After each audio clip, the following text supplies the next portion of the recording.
Mal 2 zamestnancov, firma, ktorá mu nefungovala a problémy všade naokolo. Dnes buduje developerské projekty po celom Slovensku. Keď prišiel za mňou podnikateľ, mal 2 zamestnancov a nevedel, čo s nimi má urobiť, ako to má nastaviť, aby to fungovalo. A všade naokolo mal problémy a nezvládal ich. Stále náražal na tie isté problémy. Firmu nie a nie zväčšiť. Nevedel byť efektívny a mal problémy vo vzťahoch. A zaujímavá vec je toto. Nie, že by nemal schopnosti na to, aby to zvládol. Mal len niečo, čo mu bránilo sa posunúť ďalej a zlepšiť sa. A kým nepochopil, čo to je, tak to nevedel zmeniť. Takže sme začali spolupracovať. A postupne, ako začal rozumieť seba, svoje mysli a začal zvládať u seba rôzne veci, jeho firma začala rásť a prosperovať. Zväčšoval sa počet zamestnancov a veci sa pohli dopredu.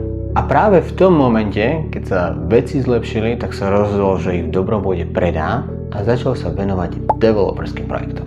Dnes je úspešný, buduje rôzne projekty po celom Slovensku, naplňa si svoje sny a užíva si život. Rovnaký človek, úplne iný život, lebo pochopil, čo sa mu deje v jeho mysli. Ak ťa zaujíma to, ako on dokázal zlepšiť svoj život, tak ma sleduj.